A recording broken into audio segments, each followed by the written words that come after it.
Invisible Woman, probably one of the best characters that you've never been able to see in a basic match half the time, because everybody else wants to play Mantis or Luna Snow.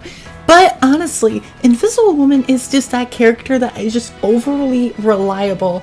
One of the best healing overall, mainly because she is pretty much Luna Snow, but with a constant shift ability and rebound, so her heal just comes right back and heals them again. Pretty much you get every single shot is a second heal. You always double heals. Also, the shield. The shield is probably one of your best friends when it comes to just overall backup support. You're gonna need it 24/7 and you're gonna need to use this at all times. This shield is gonna be the one thing that helps your other supports and DPSs stay alive for as long as possible. This is probably one of the greatest things you could use in a backline scenario while someone's probably getting pressured by Spider-Man, because this shield does heal for a lot and it has 300 HP. But you also have to manage that shield. If the shield is not blocking anybody, bring it down. But if it's at max, set it up to someone else. Make sure that shield is near max at all times. If it's below 200 HP, try bringing it down if it's not blocking anybody. But if it's blocking someone, good, because that's going to help them. But do not let that shield break.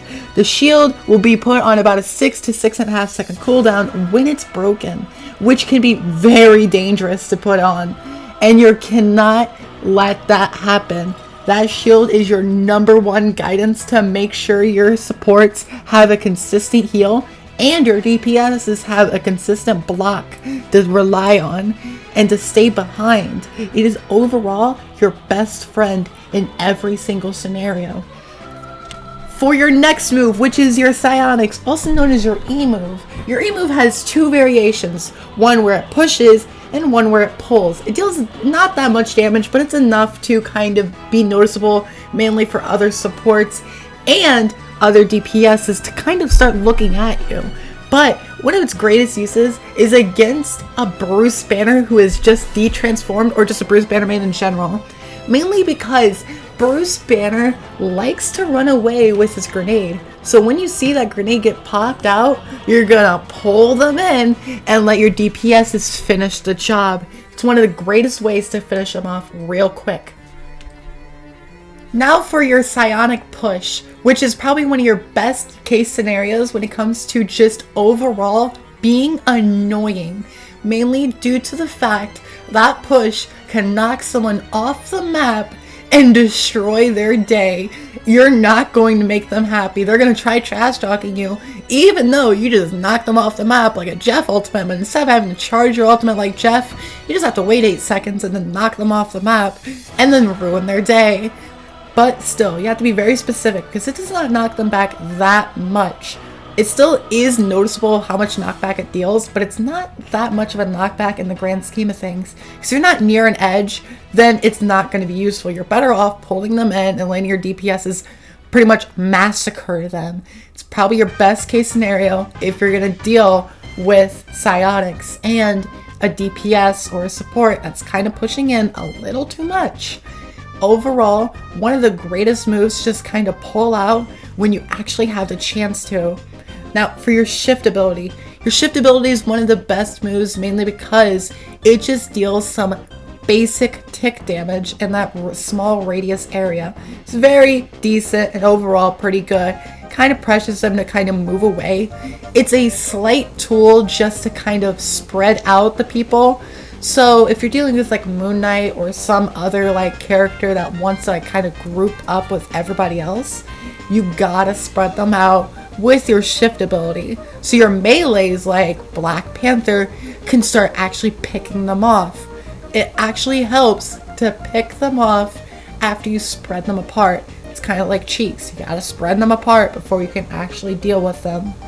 Now, as a support and just as Invisible Woman in general, you're gonna have a lot of counter picks that are gonna pick you off one by one. This is where you're gonna have to rely on your DPSs to really pick up the slack of what you can't do. Mainly because Invisible Woman cannot headshot. You are limited to just basic attacks. It's not gonna be good, but it's going to deal something. Although, when you're getting pressed by probably a Spider-Man or Black Panther or any melee in general that's gonna flank you, you better try to find a way to get out. This is where your double space ability really kicks in, mainly because it instantly knocks you into invisibility. Invisibility, as in like every other invisibility type cloak move, it just kind of makes it impossible for them to see you. After that, that's when you can actually kind of reposition yourself to get in a more advantageous overall position. This is where you're going to have to deal with trying to get your DPSs to align with you, because if they do not, you're going to be cooked either way, because you're not going to be able to heal, mainly because you have to stay invisible, or that Spider-Man or Iron Fist is going to try touching you, and it's not going to feel very good. It's going to feel like you're in Epstein's Island and you're just that little tiny child who's like, "What a puppy?" And it's not going to help you. You're going to get a little fried. It's not good. It's bad time. Although, when you do get a DPS on you, shield them and pretty much have that Spider-Man try to harass that DPS. Because when you're able to get the Spider-Man to harass that DPS, you have the greatest healing to make sure that DPS can never die. That DPS will not die if they're in a 1v1 against Spider-Man, because that Spider-Man is going to deal toothpicks compared to your healing.